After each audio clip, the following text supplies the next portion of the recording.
The unintelligible recluse. It was upon a dreary November day, with a dreary fog draping itself in thick saffron-coloured wreaths over the great city, that I found my friend Sherlock Holmes in a state of profound ennui.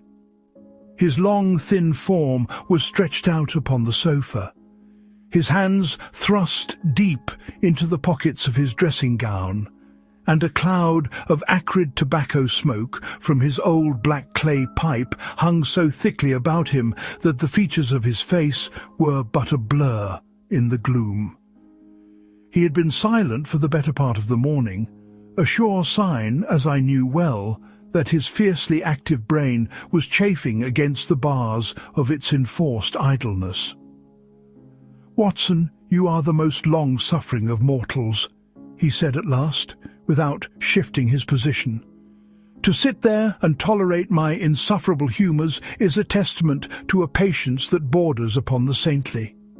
Pray tell, what is the latest in the criminal world? Is there no cunning forger to be unmasked? No audacious jewel thief to be brought to book? The papers are as barren as the Sahara. The criminal classes have become unpardonably dull." "I fear I have seen nothing of interest, Holmes," I replied, laying aside the Daily Telegraph. "There is a domestic squabble in high society and a breach of promise case in the Midlands, but little that would engage your faculties." He groaned and created a fresh and still denser cloud of smoke. "The world grows tedious, Watson. When the master criminal becomes a bungler, the profession of the consulting detective is at an end. I shall have to turn my hand to the study of Chaldean inscriptions, or perhaps the variations in the skulls of the Formosan natives, anything to escape this stultifying monotony." It was at that moment that the sharp peal of our doorbell cut through the quiet of our chambers. A moment later, Mrs. Hudson showed in a visitor, and at the sight of her, Holmes sat bolt upright, his lethargy vanishing as if by a charm. She was a lady of refinement, tall and elegantly dressed, but her face was pale with anxiety, and her hands, encased in grey suede gloves, were clasped together with such intensity that the knuckles showed white. I recognized her at once. "Why, it is Mrs. Cecil Forrester," I exclaimed, "formerly Miss Mary Maberly of the Gables." "Indeed, Dr. Watson," she said, her voice trembling. "I had hoped I should not need to trouble Mr. Holmes again, for he rendered my family a service 2 years ago for which we shall be forever grateful. But I am in the deepest distress. I am at my wit's end." "Pray be seated, madam," said Holmes, his voice softening with that gentle courtesy he reserved for women in trouble. "You may speak as freely as you wish. The matter to which you allude, that of the Three Gables, was one of some slight interest. I am glad to know that you are now married." "Yes, Mr. Holmes, I married 6 months ago. My husband is Cecil Forrester, a man of whom any woman could be proud. He is a retired athlete, you know, and was the amateur heavyweight champion in his university days. There is no man stronger or more courageous. And yet—" Her composure broke, and she pressed a handkerchief to her eyes. "And yet he is now the cause of your anxiety," Holmes prompted gently. "Continue, Mrs. Forrester. What has occurred?" "It is the most bizarre, the most inexplicable affair. For 4 days, Mr. Holmes, my husband has been locked in his study. He will see no one, speak to no one. He has had no food, save for a glass of milk and a biscuit or two, which I leave on a tray by the door." Holmes leaned forward, his eyes gleaming with renewed interest. "Locked in his study, you say? For 4 days? Was there any precipitating event?"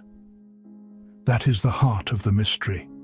He went for his customary walk on Tuesday afternoon. He is a man of simple and regular habits. He returned just before dusk, and I was struck by his appearance. He was pale, Mr. Holmes, deathly pale, and his eyes had a look of such horror as I have never seen. I asked him what was amiss, but he merely shook his head, walked past me without a word, entered his ground-floor study, and I heard the key turn in the lock. He has not emerged since. And you have not seen him? No, nor has he spoken a single word.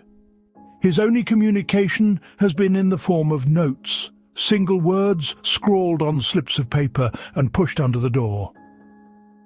Single words? Holmes's eyebrows shot up. This is most singular. What were these words? Mrs. Forrester drew a small packet of folded papers from her reticule. Here they are, she said, passing them over. Holmes spread them upon the table. I craned my neck to see them. There were 5 slips of paper, torn from a notebook. Upon them, in a strong, masculine hand, were written the words, "Soap match, coal, screwdriver, oil." "Most extraordinary," murmured Holmes, staring at the little collection of words as a botanist might stare at some exotic and unknown plant. "Have you furnished him with these items?" "Yes, of course. I have left them on the tray with his milk. Each time the item is taken, but the food is often left untouched." "The study, madam. Describe it to me." "It is on the ground floor, at the back of the house. It has but one door, the one he has locked. The single window is large, but it is barred, for my husband sometimes keeps items of value there. It looks out onto the garden." "And you are certain no one could have entered or left the room?" "It is impossible, Mr. Holmes. The door is strong oak, locked from within. The bars on the window are set into the stone. I have watched it myself constantly." "And have you sought medical advice?" "I have. I sent for our local physician, Dr. Armitage. He has been most kind, but I cannot say he has been helpful. He speaks of ideational monomania and suggests some sudden business shock may have unhinged my husband's mind. His advice was to fetch a blacksmith and force the door." "And did you do so?" asked Holmes, a sharp note in his voice. "No, I could not bring myself to it. It seemed a violation. And I confess I was afraid of what I might find. That is why I have come to you." "You were wise, Mrs. Forrester. Very wise indeed. A forced entry might have precipitated a catastrophe. The mind of a man is a delicate instrument, and to strike it with a sledgehammer is seldom the correct course of action. Now, tell me more of your husband. His business?" "He is a metallurgical engineer and has several successful patents. He is not a man to be easily rattled by financial matters." "Enemies?" Mrs. Forrester hesitated. "Cecil is a good-natured man, but he is strong-willed. In his university days there was a fierce rivalry with another student, a man of great brilliance, but, Cecil said, of a dark and twisted character. His name was Silas Croft. They were both studying engineering, and there was some dispute over an academic prize which Croft felt was unjustly awarded to my husband. Cecil once told me that Croft swore he would have his revenge, no matter how long it took." "Silas Croft," Holmes repeated, storing the name away in the vast index of his mind. "And you have heard nothing of this man since?" "Nothing whatsoever." Holmes rose and began to pace the room, his head sunk upon his chest and his hands clasped behind him. The game was afoot, and the thrill of the chase had already banished his earlier languor. "The problem presents certain points of interest," he remarked. "We have a man, robust in mind and body, who suddenly, after a commonplace walk, barricades himself in a secure room. He refuses food and speech, yet makes rational, if peculiar, requests for specific objects. The doctor says madness. I say, let us first exhaust every other possibility. Madness is the last resort of the baffled diagnostician. We must go to your house at once, Mrs. Forrester. Watson, your hat and boots. The fog is lifting, and our path, I hope, may soon do likewise." The Fortress of Solitude. The Forresters' residence was a handsome villa in the quieter suburbs of Kingston-upon-Thames, set back from the road and surrounded by a well-tended garden. A neat gravel drive led to a sturdy front door, which Mrs. Forrester opened with a latchkey. The interior of the house was furnished with taste and comfort, but an oppressive silence hung over it all, the sort of grim quiet that speaks not of peace, but of dread. Mrs. Forrester led us down a carpeted hallway to a door at the rear of the house. "This is the study," she whispered, as if afraid of disturbing the strange vigil within. The door was of solid oak, as she had described, dark and imposing. There was no keyhole on our side, only the smooth, polished wood. Holmes knelt down at once, his magnifying glass in hand, and subjected the narrow gap beneath the door to an intense scrutiny. "The nap of the carpet is undisturbed, save for where the notes and the tray have passed," he murmured. "No additional communication has been attempted from this side, and no sound from within?" "None, Mr. Holmes. It is as silent as the grave." "Let us examine the exterior." He led the way through a side door into the garden.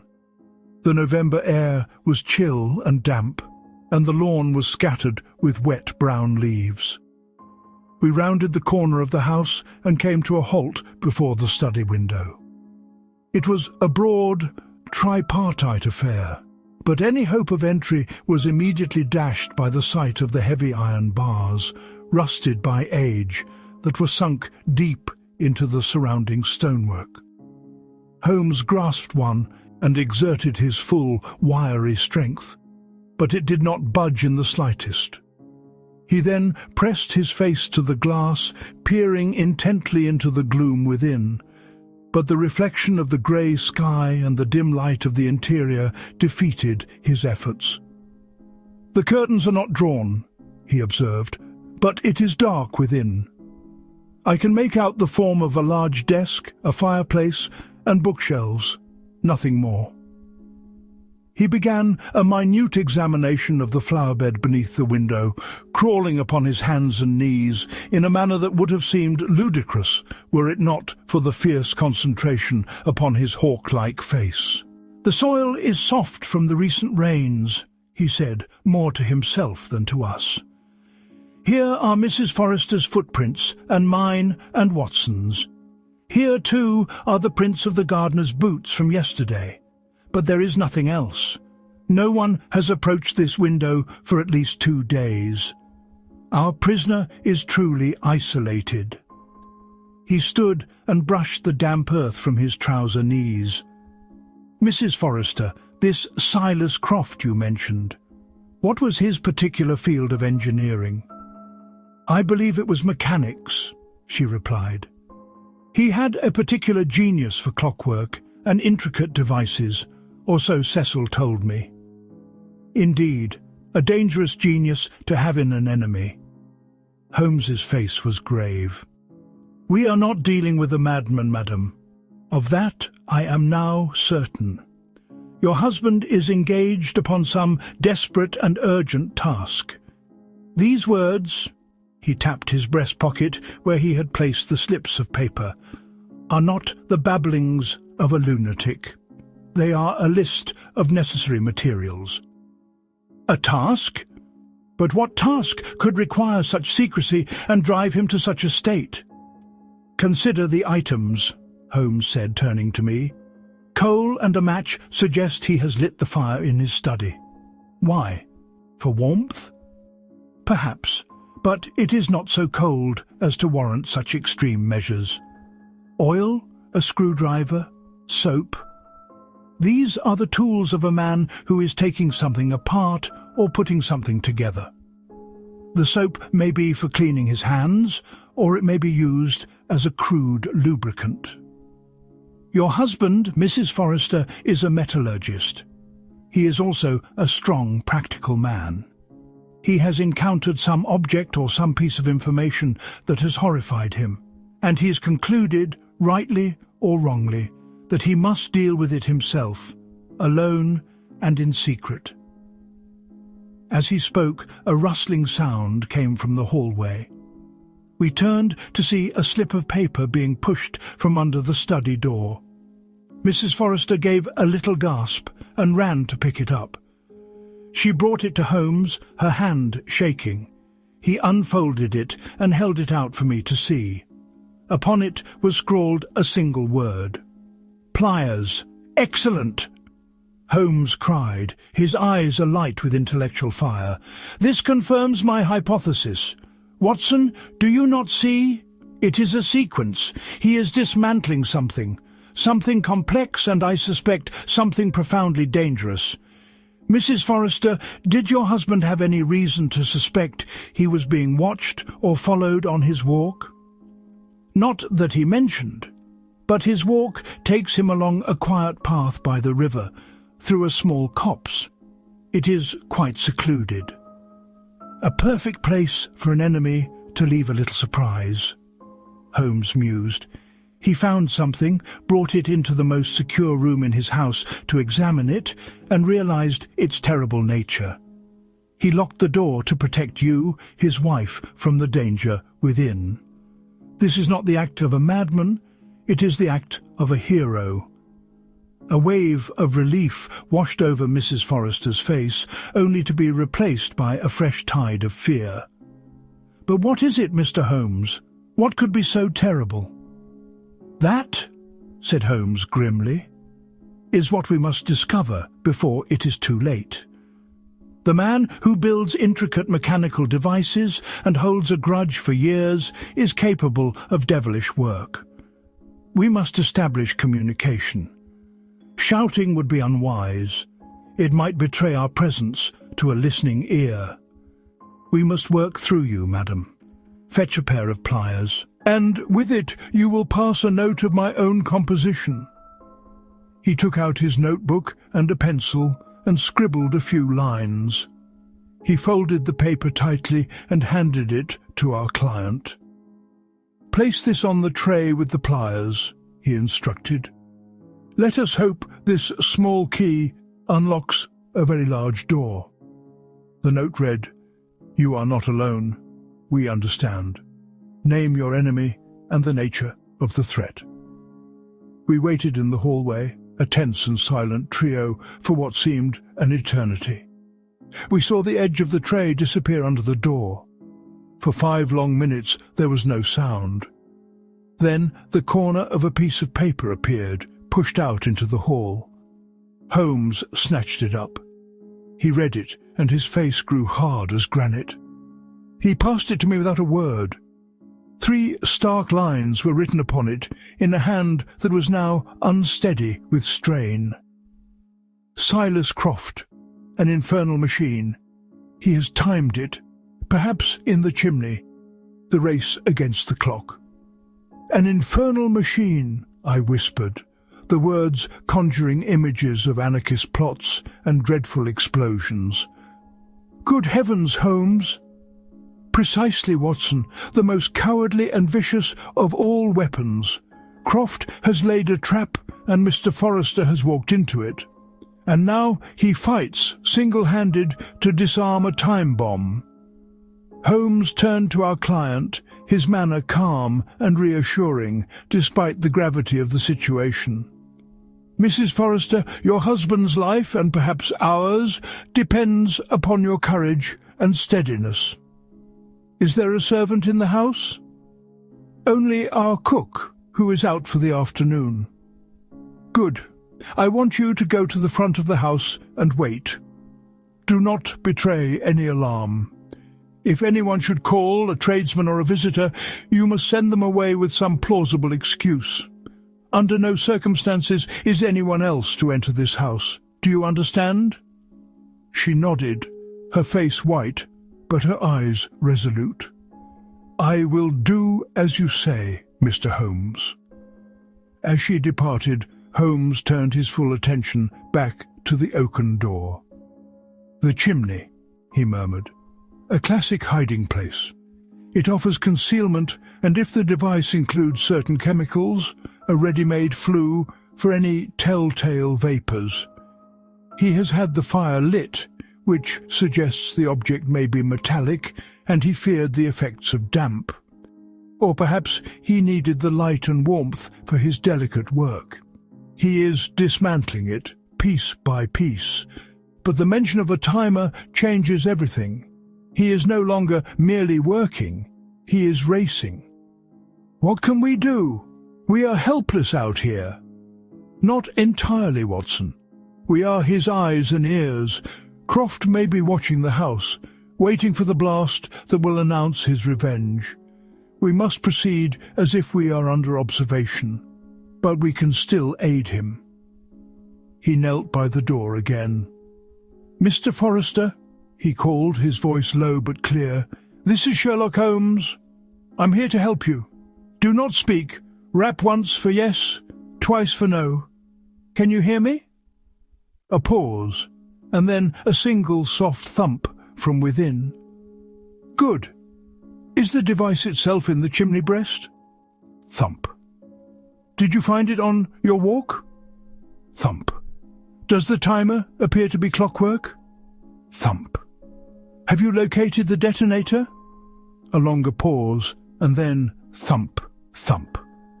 "So that is the crux of the problem," Holmes whispered to me.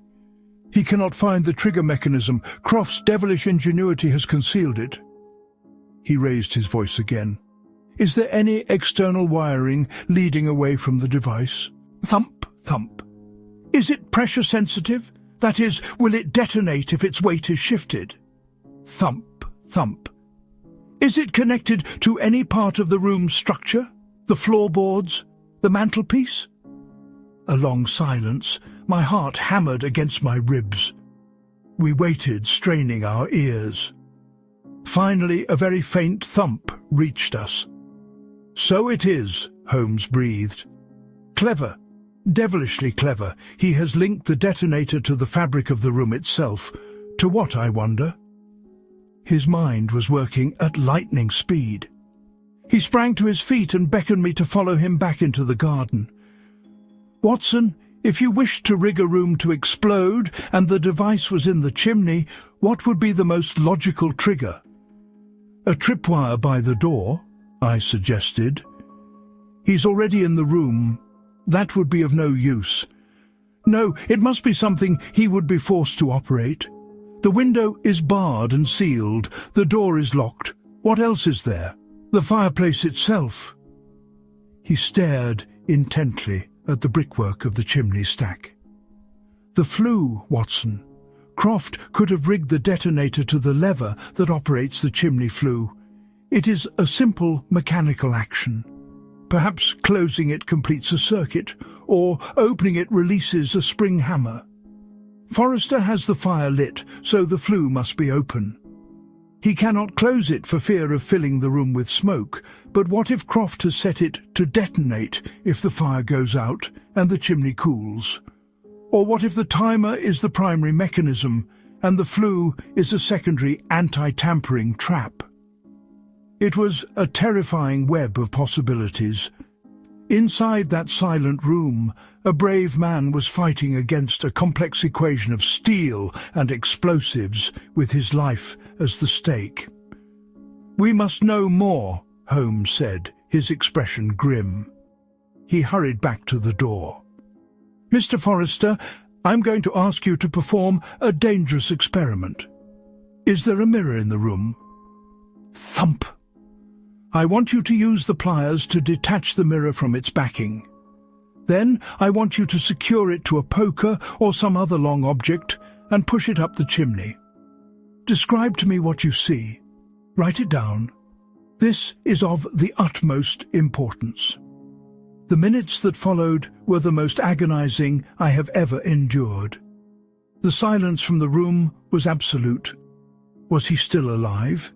Had some slight miscalculation on Holmes's part sent him to his doom? I felt a cold sweat break out on my brow. Holmes stood like a statue, his ear inclined towards the door, his face a mask of concentration. At last we heard the familiar rustle. A larger piece of paper, evidently torn from a ledger, was pushed through the gap. Holmes seized it. "Quick, Watson, the light is failing. Read it to me." I took the paper to the hall window. The writing was hurried and smeared with soot, held in place by a bracket just above the flue damper. A brass cylinder 6 inches in length. Wires lead from it. One is red, one is blue. They are attached to a clockwork mechanism on top of the cylinder. I can hear it ticking. The clock face shows less than 10 minutes remaining. Wires are also attached to the damper lever itself. I dare not touch it. 10 minutes, I cried. "Holmes, we must break down the door." "And detonate the bomb. Useless, Watson." Worse than useless. Courage. The intellect can solve any puzzle that the intellect has created. There are 2 wires, red and blue. It is a classic choice. Invariably, one is the trigger, the other is a decoy or perhaps a trap to complete the circuit if cut. He must cut the correct one. But which one? It is a 50% chance. For us, perhaps, but not for Sherlock Holmes. There must be a logical principle. Croft is a man of logic, however twisted. He would not leave it to chance. He would construct his puzzle with a key. He turned back to the door. "Mr. Forrester, your life depends on your memory. Think back. Your rivalry with Silas Croft. Was there any symbol, any colour, any phrase he favoured? A college emblem? A family crest? Anything?" The silence stretched. The clock in the hall seemed to mock us, each tick a hammer blow, counting down a man's life. 3 minutes passed. Then a frantic scratching from within, and a small scrap of paper was thrust out. Holmes read it aloud, his voice tense. "The Cambridge Blues. We rode against each other. He was obsessive about it. Always said he would defeat me." "The Blues!" Holmes exclaimed, a great light of comprehension dawning in his eyes. "Of course, it is the key. The man's ego, his obsession, is the flaw in his design. Mr. Forrester, cut the red wire, leave the blue. To cut the blue would be to grant him his victory. Cut the red wire now." He had scarce finished speaking when we heard a sharp snap from within the room, followed by a clatter as if of metal falling onto a hearthstone. And then silence, a terrible, profound silence. My own breathing seemed to have stopped. Holmes stood frozen, his head cocked. Had he been right? Or had his desperate gamble sent a good man to his death? The seconds dripped by, each one an eternity. Then we heard a sound that made us both jump. It was the sound of a key turning slowly, gratingly, in the lock. The door swung open. Mr. Cecil Forrester stood on the threshold. He was a tall, powerfully built man, but his face was deathly white and streaked with soot. His clothes were dishevelled, and his hands were black with grease and grime. In one of them he held a strange-looking brass cylinder, from which a tangle of wires and clockwork spouted. He swayed slightly, and I rushed forward to support him. "The red wire?" he croaked, a ghost of a smile touching his lips. "You were right, Mr. Holmes. It has stopped ticking." And with that, he collapsed in a dead faint upon the floor. The logician's explanation. We carried Mr. Forrester to a sofa in the drawing-room, and while Mrs. Forrester, recalled by the sounds, attended to her husband with restoratives, Holmes and I made a brief examination of the infernal machine. It was a masterpiece of malevolent craftsmanship, a tightly packed cylinder of brass containing what Holmes identified as a potent charge of nitroglycerin. The clockwork was of the finest quality, and the wiring was intricate, designed to foil any but the most methodical approach. "You see, Watson," Holmes remarked, pointing with the tip of his finger at the severed red wire. Croft's vanity was his undoing. His entire life had been poisoned by his defeat at the hands of Mr. Forrester, both in academia and on the river. He could not resist incorporating his old obsession into his revenge. For Forrester to be forced to cut the blue wire, the colour of his own university, would have been Croft's ultimate posthumous victory. He would have banked on Forrester in a panic, choosing his own colour as the safe one. I, however, banked on the psychology of the scoundrel. It was the only logical solution. When Mr. Forrester had recovered sufficiently to speak, he told us the remainder of his story. During his walk, he had noticed a log by the side of the path that seemed out of place. His instincts aroused, he had examined it and found it to be cunningly hollowed out. Inside, resting on a bed of velvet, was the brass cylinder. There was a small engraved plate upon it. It read, "To Cecil Forrester, a small token for past services. The time has come to pay your debts," the shaken man explained. I recognized the engraving style at once. It was Croft's. I knew in that instant that it was some devilish thing. I dared not leave it, for a child might find it. I could not throw it in the river, for fear the shock would set it off. My only choice was to bring it home to the most secure place I knew, my study, and attempt to disarm it. When I got it into the light, I heard the ticking and my blood ran cold. The rest you know. "You acted with immense courage and presence of mind," said Holmes. "Few men would have had the nerve, let alone the mechanical skill, to tackle such a task." That evening, back in our rooms in Baker Street, Holmes was in high spirits. The fog had returned with the night, but within our snug sitting room, a cheerful fire blazed. "A very tidy little problem, Watson," he said, loading his pipe. It presented several interesting features. The initial assumption of madness, based on the bizarre evidence of the notes, was a delightful little intellectual hurdle. But the moment one discards the impossible, that a sane and healthy man would lose his mind in an instant, whatever remains, however improbable, must be the truth. The requests were not random, they were sequential. The problem was simply to determine the nature of the task. Your deduction about the Cambridge Blues was remarkable, Holmes. It was merely an application of logic, my dear Watson. Every criminal leaves a trace, and for the egotist like Croft, that trace is often a signature of his own vanity. I have already dispatched a telegram to Inspector Lestrade, giving him Silas Croft's name and the details of this affair. I have a strong suspicion that when they raid his lodgings, they will find him surrounded by brass fittings and clockwork, and the case will be closed. He was, as usual, entirely correct.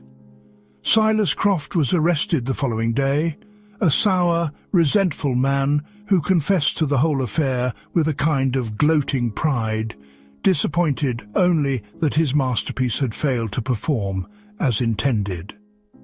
It transpired that his engineering career had failed, and he had brooded for years over the perceived injustice done to him by his old rival. For my part, the case has always held a special place in my memory. It serves as a reminder that behind the most tranquil of domestic facades can lurk the shadows of old hatreds, and that the locked door of a suburban study may conceal a drama of life and death more intense than any played out upon a public stage. As for Holmes, the successful conclusion of the case cured him of his ennui for a full week, after which he began to complain once more about the intolerable dullness of the criminal world.